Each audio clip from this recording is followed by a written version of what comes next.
My presentation and my talk here will basically be on the planning perspective on what is we plan to do in this 12-fiber plan. For this, my presentation will be of three sections. One is the IT in the 11-fiber plan, IT in the 12-fiber plan, and what is the agenda from e-governance to e-inclusion. If you look at the 11-fiber plan from 2007 to 2012, the vision was simple: faster and inclusive growth. All of you know that the growth rate that was planned in the 11-fiber plan was 9% of GDP growth. And also a lot of thrust was on poverty alleviation. That was the inclusive agenda. Now look at the IT sector. What were the thrust areas in the 11-fiber plan? If you look at these 5 thrust areas, you will find that 3 of these thrust areas were basically for the industry portion: electronics, IT hardware manufacturing, exports of ITES, domestic computer software and services, HR, and also R&D. Now, if you look at this, where was e-governance? Now, e-governance as a mega plan was launched in 2006. The cabinet approval was obtained. Now, e-governance, if you look at the working group report of the 11-fiber plan, you will find the mention about e-governance in the chapter on domestic computer software and also on the electronics hardware manufacturing. The basic idea was e-governance will give a boost to the domestic computer software and also electronic hardware manufacturing. But that was only a casual reference that was done there. On the other hand, as a major program, it was launched in addition to this. So basically, in the 11-fiber plan, the thrust was these 5 thrust areas plus the National E-Governance Plan.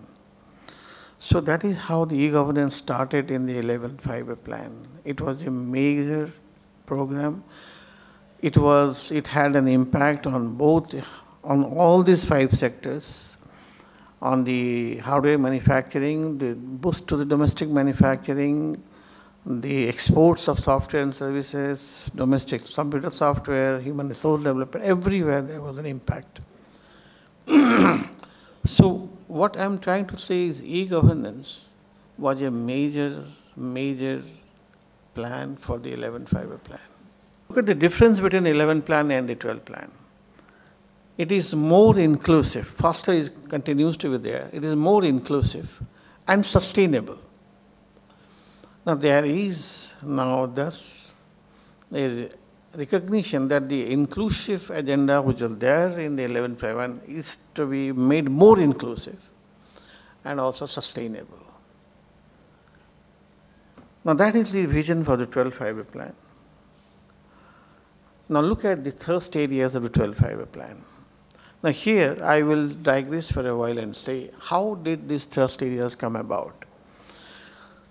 Now the Cabinet Secretariat desired that each department of Government of India will prepare a strategic plan for the next 5 years. And the time horizon was 2001 to 2006. So each department was required to prepare a strategic plan prior to the 12-fiber plan and then upload it on their website and prepare results framework document for each department in accordance with the strategic plan. Now, as my introduction says, I was working as economic advisor in Department of Electronics and Information Technology. I was given the responsibility of preparing the strategic plan for the department. It was a very tough decision on what should be the thrust areas. Given the 11-fiber plan background, Now, at that time, Mr. Chandrasekhar was Rentala Chandrasekhar was the secretary of DIT. We had 3 days brainstorming. And in that, you can say that e-government was a major first. It is not in order of priority, but in order of importance. E-government was a major thrust area for the 12 plan. E-learning was a major thrust area. That is the portion relating to the human resource development. E-security, which are not there in 1151, was brought in as a major event, a major thrust area for the 12 plan, given the cyber attacks and a lot of importance being at. So now we have a NAD grade and all those things. Electronic hardware manufacturing was there in the 11 plan, continued to be there. This is another area. IT/ITS industry was there, it continues to be there in the 12 plan. R&D was there in the 11 plan, continued to be there. What was the impetus to bring in e-inclusion? No, I think I remember the president of NASSCOM, Mr. Mittal, Kiran Karnik, all over there, and then it was this. What is the basic impression that was being given was that e-government is by its nature e-inclusive. So why do you need e-inclusion? So the theme of this 14 Lok Sabha was in fact discussed in those 3 brainstorming sessions which you had in the department, in the government. Where was the need for e-inclusion? When e-government by itself is e-inclusive. The basic, the reason, the rationale for including e-inclusion, that e-government, if you look at e-government, what was the vision of e-government? To render services to the common man on an IT platform at an affordable cost at anywhere and everywhere place. That was the vision, to the common man. Now the common man, the man on the street, is a very, I mean, you have 1.2 billion. Is it possible for the e-government program to cater to 1.2 billion with the kind of resources that you are developing? It's not possible that way. You need to have e-inclusion as a separate thrust area to look at the IT as a specific instrument of inclusion. E-government is inclusive. It will be inclusive. But then there will be many common men who will still be out of this purview. So that is the ration letter which was there, that inclusion as a separate thrust area is required. Now the 12 plan targets, this is just for your information, is again the IT's exports continue to have revenues 40 billion, employment 4.2, hardware is 122 and 20 exports. Now let me see how are you going to achieve the more inclusive agenda of the 12 plan through IT platform. Now again while I'm addressing this distinguished gathering, and I must say that you have generated many IT solutions which are inclusive in nature and they are addressing the common man and all. But in the 12 plan, where I'm talking about the inclusiveness, how exactly IT will be an instrument of inclusion, one.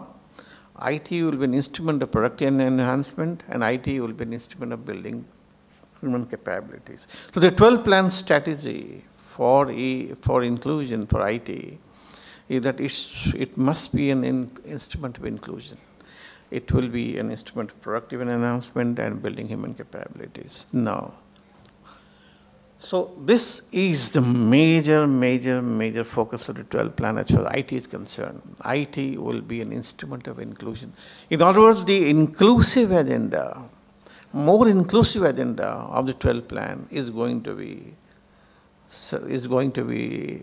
factored in through the IT platform. Now, how will that happen? It's a strategy, fine, but how will that happen? Now, then what are we trying to achieve through this in the planning parlance? Now, inclusiveness will mean there are 5 dimensions of inclusion.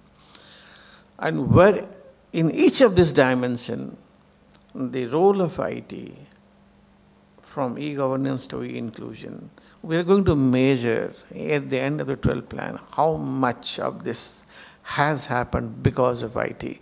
So distinguished guest delegates here, ladies and gentlemen, the contribution of IT to e-inclusion will be measured at the end of the 12-year plan through all these 5 dimensions. We have monitorable targets for all these dimensions. Now look at poverty area reduction. What are the major schemes of poverty alleviation? Today, Nariga is there.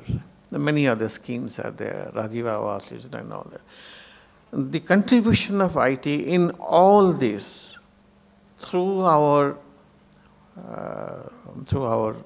my distinguished colleague from NIC is also here, is a major instrument of e-inclusion. So the role of IT in poverty reduction is by providing those services, I underline those services, which are poverty alleviating in nature. And those schemes are by and large well known. Now, inclusiveness as a group equality. Now, as I said, the main vision of the e-governance was the common man. There were no groups. There are no gender. There is no caste. There is no distinction. It is the common man who is the focus. Now, you talk about regional inequality. You talk about differences in the per capita income of the states. One of the major, you can look at the difference between Karnataka and Punjab and Chandigarh and Bangalore. You will see one of the major reasons is IT. So if you want to bring about this kind of, IT can play a significant role in this. I'm talking about IT as an industry. Now, IT as a service again also will be a very important instrument for reducing regional inequality. Now, inclusiveness through livelihood generation. Now, as you have known that in those who are on the fringes of poverty, their livelihood generation, their employment generation is a very important. And the only way that can be done is by, you have the ancillary industries which are supporting the IT industry, like the real estate, you have the catering industry, you have other industries which can also generate a lot of livelihood for the, so as an employer, IT. And the last one is like the inclusive and empowerment. Here I would like to spend a few. In this country, as we accept the different regional, land of diversity, regional inequality, group inequality, and then you have the well-known groups, societal groups like scheduled caste, scheduled tribe, and the gender and the handicapped. IT is a very important instrument for this kind of empowerment. And there are many companies which I'm aware who designed various kinds of instruments for the handicapped. And we, in one of the offices of CDAG also they have done, and many of you have done that. So that's a very important area. So what I'm trying to say is that the more inclusive agenda in the 12 plan, IT has an important role to play. And all these 5 categories, 5 thrust areas of inclusiveness is a matter for the IT. Now, so if the inclusive agenda is served through these 5 means, then productivity enhancement is also a very important.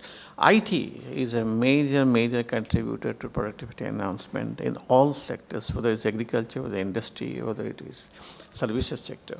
So that's one thing, every one of you are aware and every one of you is aware.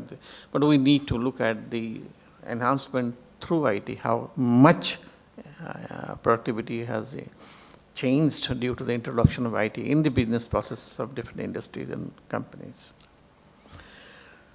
Now, building human capability, the simplest way is to give an access to information through IT. And that's the other way of getting also the inclusion. The mere fact that a the fisherman in Kerala has a mobile connection, that itself has enhanced his or her income manifold. There are many studies on this, how the mobile has impacted the lives of the fishermen in Kerala. So this is the other. Now I am told that I have seen the schedule of the 3 days, and I see there is already a lecture also, 2 lectures on Aadhaar from my distinguished colleagues who have come from the UNA. And so I will not spend more time on that, but this is also an agenda of inclusion for the 12th Five-Year Plan as far as other enabled caste. This is a major initiative of the Planning Commission and the Government of India on electronic transfer of incentive of subsidies through the other enabled caste transfer. So this is again the other base thing. Now, as I told you, let us come back to e-governance. So if 12 plan agenda is to make IT as an instrument of inclusion, where does the e-governance stand? Let's come back to the 11th plan. And so does it mean that the e-governance is no longer a priority for the government? Does it mean that e-governance has served its purpose, now it's to be closed down? Does it mean that the state governments need not spend, or you have to spend more money on inclusion rather than on this?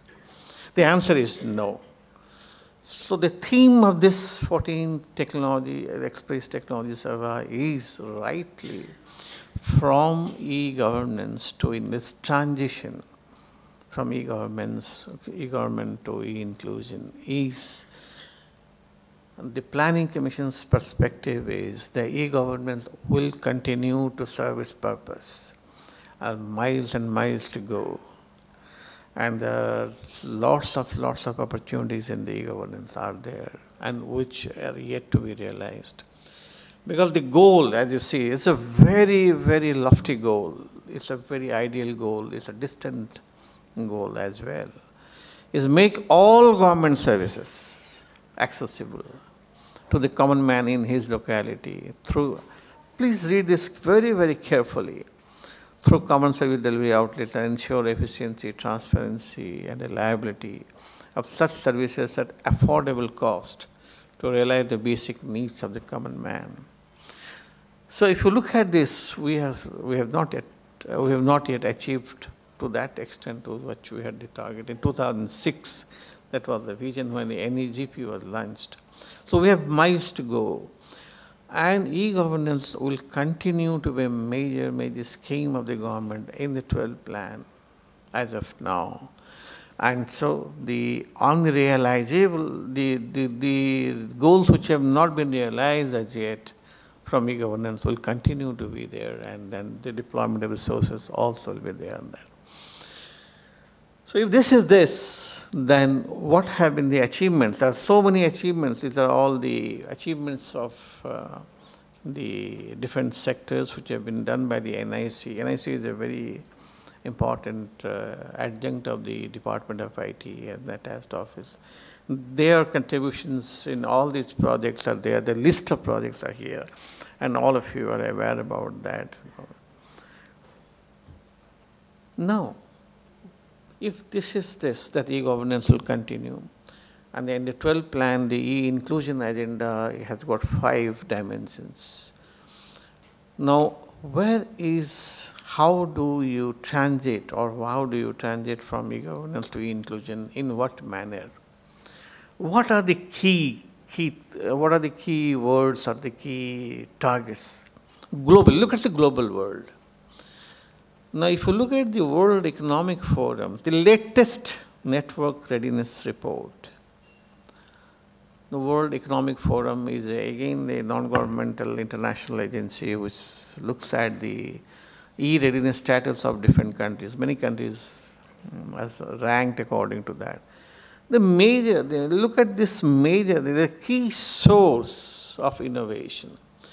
So the global transformation in the whole world, in all the countries, is based on IT has been increasingly recognized as source of innovation. That's where the productivity enhancement comes in. That can generate increased economic growth and new sources of high value added jobs. Now, jobs are very, very important. That's the major source of livelihood generation, main source of reduction of inequality in the society, a main source of poverty alleviation. The jobs, high value added jobs is what the global thing.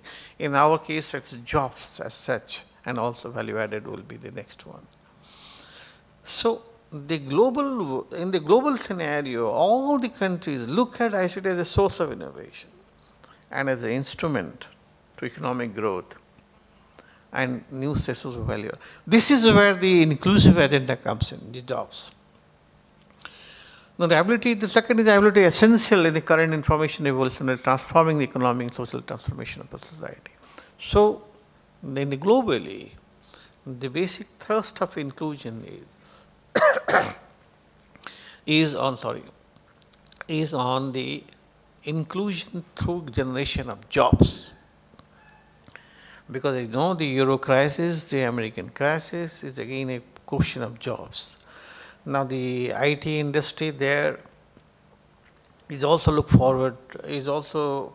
up to for creation of jobs. So the major source of IT as a source of jobs. Now, what will be the agenda for, which is the theme of this today's of this 3-day event? How do we go from e-governance to e-inclusion? So, I would like to spend here a few minutes on this.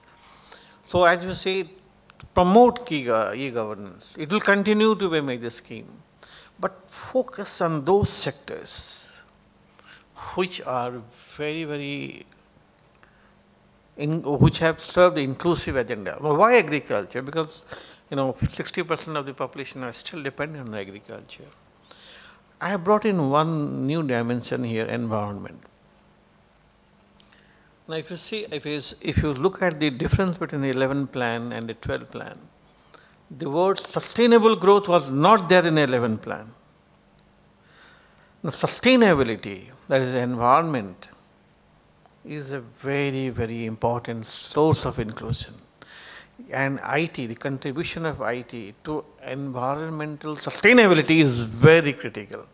How is that so? Now look at the forest cover and the tree cover in the country. Now you're alarmingly low in many states.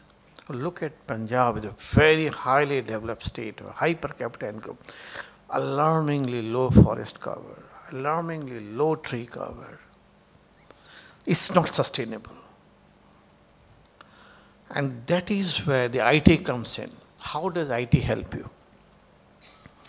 Now, all of us know that in order to make a decision, you need data. Now, if you need data, you have to go through the villages, you have to go through. Now, today, you have the satellite data through remote sensing satellites, and you are able to see in which state the tree cover is. Look at and this satellite data is again generated through your IT system. And today, the 2011 data is there, 2013 data is coming out of the Forest Survey of India. One of the major impact of IT is to generate that kind of data for decision making. So we are able to say in the Planning Commission today, look, this state government must work more on environment. If you do not have, yesterday was the World Environment Day. I was taking a meeting in the government of Goa. And believe it, I don't know how many of you belong to Goa here, I hope majority, or there is a population of 16 lakh of this place, and 40 lakhs are tourists. Now look at this, It's a tourist destination, absolutely. It's a matter of pride here that your tourist population is always exceeding your own population. But look at this, look at the generation of the solid waste which has taken place here over the years. And so this is an area where IT can play a significant role to make your growth process sustainable. So I would like to say here that the e-governance platform will now be used for those areas which are by and large inclusive in nature. So one of the sector is agriculture, the other sector is environment. Now the second is, so e-governance will continue, but will focus on certain sectors where they are here. Second one is promotion of the electronics industry. Now the electronics industry in India is very important because all our companies representatives who are here will agree with us that it is necessary for the country to generate better value-added products in the country, and so that you are not dependent entirely on imports. Imports will be there, they are there, will continue to be there because we are a signatory to ITA. That doesn't deter us from producing more value-added electronic products. Why is that so? Because manufacturing again is the key to the employment generation. So if you invest more and more in the electronic hardware manufacturing, you will be able to generate more of inclusive, will serve the inclusive agenda in that way. Similarly, software industry again is a major generator of employment in this country. It will continue to be, and if it is going to be sustainable. So we will continue to lay the emphasis on domestic manufacturing and try to retain the growth of the software services sector. The third one is innovation and R&D. That will continue to be the major thrust. I think here the private sector is the major player here. Major. We think that in the government, in India, the major expenditure on R&D is done by the government. True, it's done. But the product-based innovations, services-based innovation are here, done by you. You are all here, there today. And I'm sure these innovations will continue and will continue in more. Whatever level playing field you need, whatever resources you need for that will not be constrained in the 12 plan. Let me assure you from the Government of India side of things. Policy is in place. So this is another thrust area for this. Fourth, you cannot have e-governance or e-inclusion if you don't have connectivity. So the knowledge network, which in fact is not only the NKN but also many more things in it, it also means power connectivity. It also means road connectivity. It also means bridges connectivity. So these connectivities is going to be a major thrust area for the 12 plan, and it continues to be there. We'll use resources being deployed on that. Simultaneously, you must also generate awareness, reassure the user of the IT products that the products are safe, your cyberspace is safe. So we have now a strong emphasis built on cyberspace, which is not there in the 11th plan, which is there in a very I will say in a skeletal form. But now the NAD grade is coming up, the huge thrust on cybersecurity, and it is going to be a major thrust here in the level 5 plan. In the next 3 years, you will see NAD grade will start operating, and there will be a lot of emphasis on cyber here. And the fifth one is the direct benefit transfer, with I'm sure my colleague from the UID will talk on this, how is the Aadhaar-based transfer, direct DPD is taking place, and how much it is going to impact the lives. and they touch and transform the lives of the common man who is the beneficiary of this. Now let me say that it doesn't stop here. The program is slightly broader in nature. I can give you a glimpse of that, what we propose to do in the years to come, the months to come, in fact. Now, there are various schemes of government in India. Now, the financial allocation and the release mechanism of the government is slightly cumbersome. I do not like to dwell on that. But I want to say that the moment the Planning Commission approves a certain plan, that's not the end of the matter. That's the beginning of the whole cycle.